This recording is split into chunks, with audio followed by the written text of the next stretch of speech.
Hey guys, Thunderstruck MTB here. It is January 2024. I just got back from a month in Victoria, Australia, visiting my daughter and my future son-in-law. It was an absolutely amazing month, best month of my life. First time that this 56-year-old USA dude has ever been out of his own country, and it was incredible. I hope you all had a fantastic holiday season, whatever that means to you and yours. I hope you're having a great start to the 2024 year. If for whatever reason you're not, man, hang in there. Just better days are ahead. Just gotta believe that, right? So anyway, enough of that. Why are we here today? Well, this is gonna be, I guess, kind of a what would I rather? Who would I rather? The 2023 Pike Ultimate or the 2023 Fox Factory 34 GRIP2? Of all of the questions I get asked on this channel, number one is about that AliExpress 3D printed saddle. I get more questions on that thing than any other video I've done. It's pretty funny. And then two is which fork would I, based on my kind of, I think like what, a 4-part series, maybe a 5-part series, something like that on the Pike, and then the Fox. And I'll get emails, questions, hey, which fork do you think?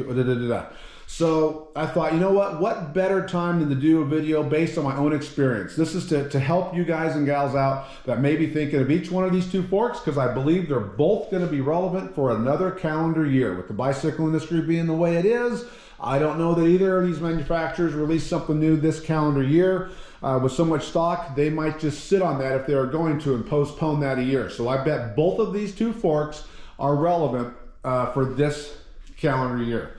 So, well, I went from the Pike to the Fox, and the Pike's back on. What is going on?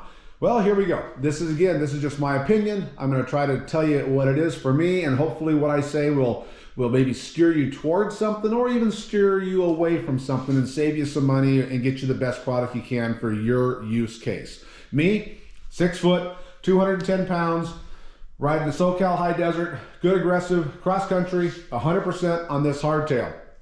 I have been 2 separate riders in the last year.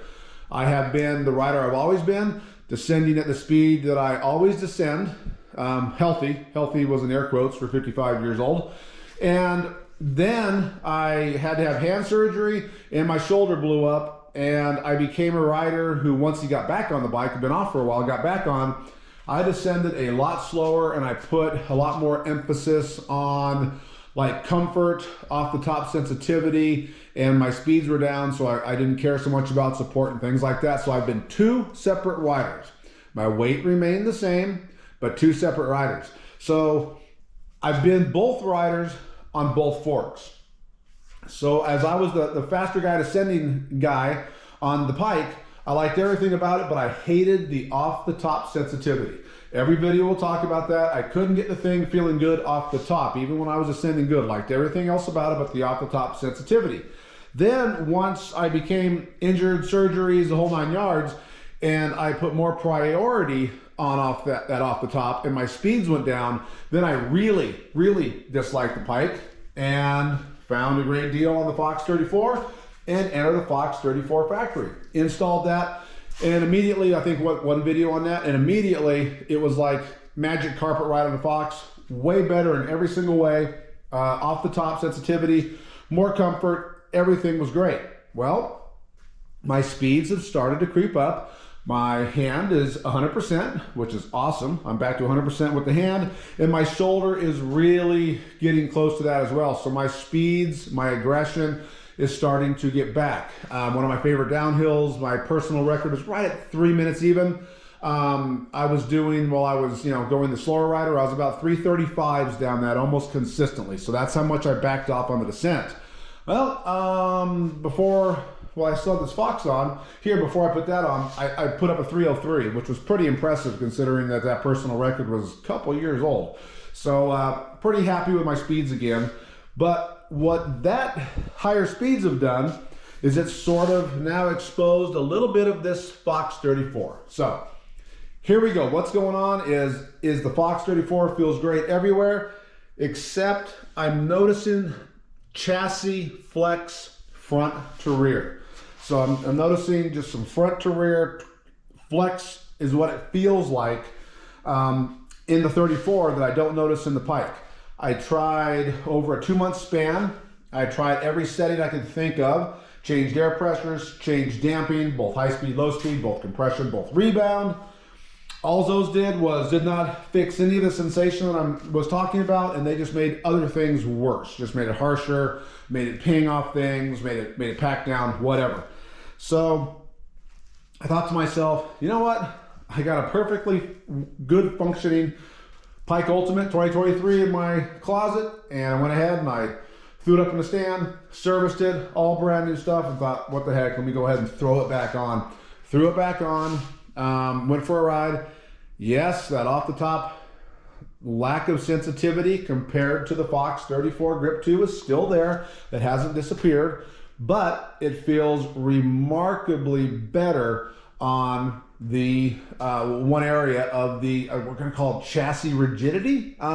It feels better. I'm feeling less of that sensation of the fork flexing front to rear. So the specific area I'm talking about is a fairly fast descent, pretty narrow, kind of single track at that area. It is steep, goes to a left-hand turn, catch berm. In the last 25 feet is braking bumps. And the last 10, they're horrible. Maybe the last 15, they're horrible. It is, I'm loading that fork up and coming down with a lot of front brake and hitting that. It's the worst of all worlds possible, right? I'm loading it with my body. I'm loading with the front fork. I'm all into that thing. I can feel the 34 kind of just, it gives us a weird sensation to the front that I just don't love. And the Pike does not have that same sensation, and the Pike handles that section better all day than the 34 does. However, in other areas where I'm riding, kind of sat down and kind of grinding out my 21 miles of riding, then I miss that off the top sensitivity. So here I am, right? I can put on either fork. I have them both sitting here. I can have either one on in a half hour and ride whatever I wanted to. And yet, I don't know which one I want to ride because my priorities are a little bit different based on what I'm doing. So if I can't figure it out and I have access to both of them to put them on right now, what is the average buyer supposed to think? So I'll talk to two different groups real quick. The first group is going to be really quick. Those of you that already have either one of these two forks and it's perfectly functioning, nothing's wrong with it, you've just been reading some reviews, you get that itch to upgrade. What should I do, Thunderstruck? Man, unless you really put an emphasis on you love off the top sensitivity and you currently own the Pike, or you really need more support and you currently own the 34, unless you're on either one of those two extremes, my recommendation is to save your money. It's not really, neither one, the grass is not greener. Either one, it's going to be a lateral grade. It won't be an upgrade. It's going to be a lateral grade.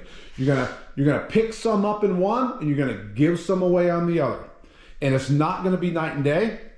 It's not going to be earth shaking.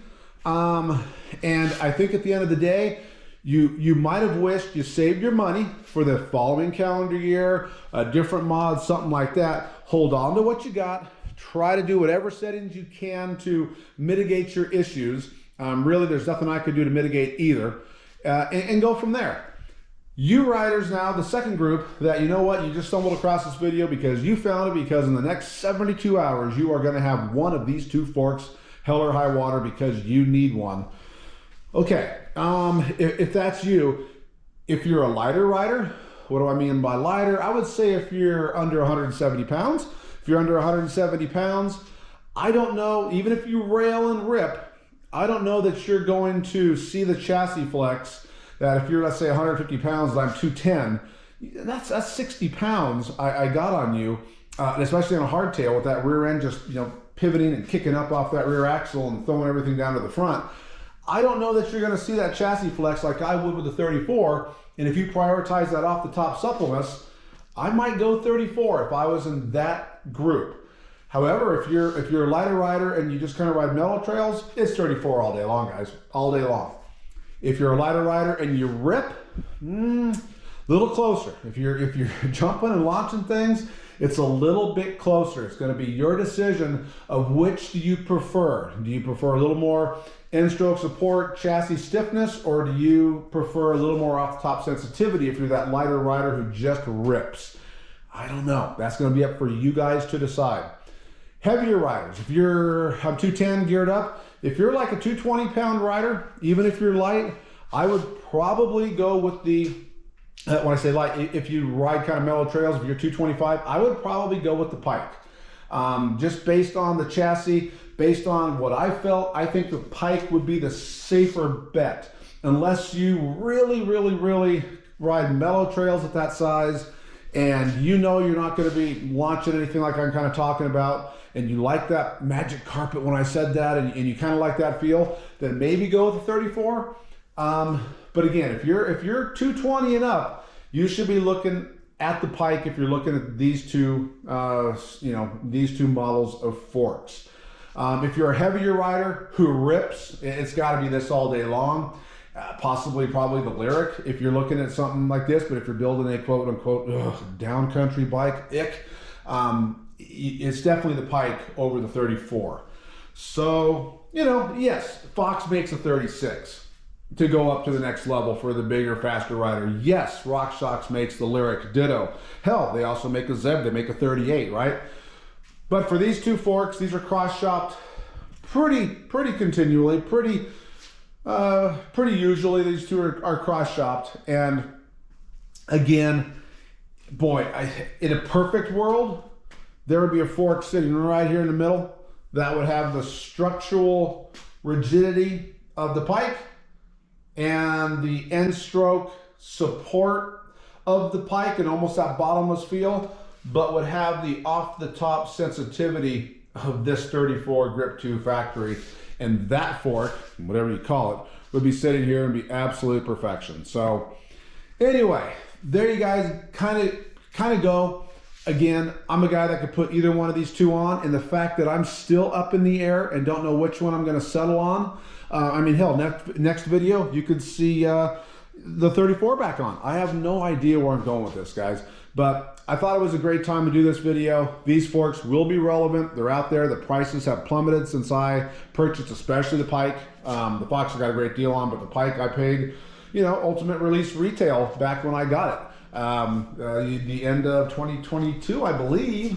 So yeah, there you go. That's kind of it. If I missed something, again, this is asked about a lot in various videos and emails. If I missed anything, hit me up in the comment section. If you have a different opinion, would love to hear it. Comment section. Heck, if you have experience on like the Lyric versus the Pike, or the 36 versus the 34, and you can help some users out into the future, I'd love to hear that too in the comments. I'm always trying to help out the future person who lands on this video. That's what this channel's for.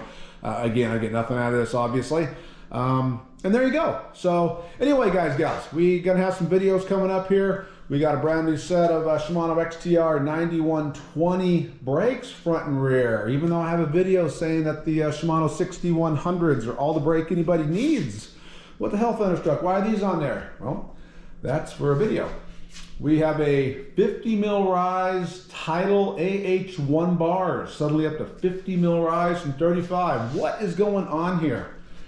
We have a bike yoke willy cover. Yes, my willy is covered. My willy's always covered. I'm responsible. So anyway, we do have some new fun things here. I'm gonna get some videos out here about once every maybe 2.5 weeks now, kind of back to that for a little bit while I have some new parts.